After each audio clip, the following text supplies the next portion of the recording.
ओम नमो भगवते वासुदेवाय। श्रद्धालु भक्तों, श्रीमद् भागवत महापुराण के 10वें स्कंद के पूर्वार्ध के 23वां अध्याय के अंतर्गत यज्ञ पत्नियों पर कृपा का प्रस्तुतिकरण करूंगा। इसके पूर्व जहां तक आप कथा श्रवण कर चुके हैं उसके आगे का प्रस्तुतिकरण करता हूं। श्री सुखदेव जी कहते हैं, परीक्षित, ब्राह्मणों ने पछता कर अपनी निंदा करने लगे और कहने लगे, इनके स्त्रियों का न तो द्विजाति के योग्य यज्ञोपवीत आदि संस्कार हुए और न तो गुरुकुल में ही निवास किया है, न इन्होंने तपस्या की है और न तो आत्मा के संबंध में ही कुछ विवेक विचार किया है। उनकी बात तो दूर रही, इनमें न तो पूरी पवित्रता है और न तो शुभ कर्म ही। फिर भी समस्त योगेश्वर के ईश्वर पूर्ण कीर्ति भगवान श्री कृष्ण के चरणों में इनका दृढ़ प्रेम है और हमने अपने संस्कार किए हैं, गुरुकुल में निवास किया है, तपस्या की है, आत्मानुसंधान किया है, पवित्रता का निर्वाह किया है तथा अच्छे अच्छे कर्म किए हैं। फिर भी भगवान के चरणों में हमारा प्रेम नहीं है। सच्ची बात यह है कि हम लोग गृहस्थी के काम धंधों में मतवाले हो गए थे, अपनी भलाई और बुराई को भूल गए थे। अहो, भगवान की कितनी कृपा है। भक्तवत्सल प्रभु ने ग्वाल बालों को भेजकर उनके वचनों से हमें चेतावनी दी, अपनी याद दिलाई। भगवान स्वयं पूर्ण काम है और कैवल्य मोक्ष पर्यंत जितनी भी कामनाएं होती हैं उनको पूर्ण करने वाले हैं। यदि हमें सचेत नहीं करना होता तो उनका हम शरीर के क्षुद्र जीवों से प्रयोजन ही क्या हो सकता था।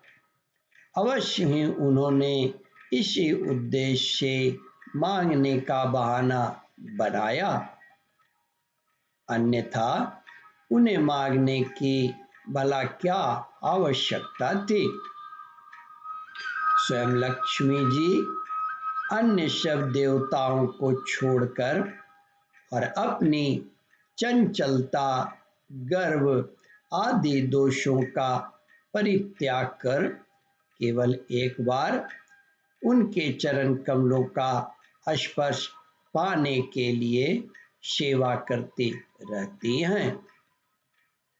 वे ही प्रभु किसी से भोजन की याचना करे, यह लोगों को मोहित करने के लिए नहीं तो और क्या है। देश काल पृथक पृथक सामग्रियां उन कर्मों में विनियुक्त मंत्र अनुष्ठान की पद्धति, ऋत्विज, अग्नि देवता, यजमान, यज्ञ और धर्म सब भगवान के ही स्वरूप है। वे ही योगेश्वर के ईश्वर भगवान विष्णु स्वयं श्री कृष्ण के रूप में यदुवंशियों में अवतीर्ण हुए हैं। यह बात हमने सुन रखी थी, परंतु हम इतने मूढ़ हैं कि उन्हें पहचान न सके। यह सब होने पर भी हम धन्य हैं। यह सब होने पर भी हम धन्य हैं, हमारे अहोभाग्य हैं। तभी तो हमें वैसी पत्नियां प्राप्त हुई हैं। उनकी भक्ति से हमारी बुद्धि भी भगवान श्री कृष्ण के अविचल प्रेम से युक्त हो गई है। प्रभु, आप अचिंत्य और अनंत ऐश्वर्य के स्वामी हैं। श्री कृष्ण, आपका ज्ञान अबाध है। आपकी ही माया से हमारी बुद्धि मोहित हो रही है और हम कर्मों के पचड़े में भटक रहे हैं। हम आपको नमस्कार करते हैं। वे आदि पुरुषोत्तम भगवान श्री कृष्ण हमारे इस अपराध को क्षमा करें, क्योंकि हमारी बुद्धि उनकी माया से मोहित हो रही है और हम उनके प्रभाव को न जानने वाले अज्ञानी हैं। श्री सुखदेव जी कहते हैं, परीक्षित, उन ब्राह्मणों ने श्री कृष्ण का तिरस्कार किया था, अतः उन्हें अपने अपराध की स्मृति से बड़ा पश्चाताप हुआ और उनके हृदय में श्री कृष्ण बलराम के दर्शन की बड़ी इच्छा हुई, परंतु कंस के डर के मारे वे उनका दर्शन करने न जा सके। ओम परमात्मने नमः। श्रद्धालु भक्तों, इस कथा को ध्यान पूर्वक श्रवण मनन और इसका चिंतन करें। इस कथामृत का रसास्वादन अपने बंधु बांधवों को भी करावे। इस वीडियो को शेयर और सब्सक्राइब करें। ओम परमात्मने नमः। श्रद्धालु भक्तों, यहाँ पर 23वां अध्याय समाप्त होता है।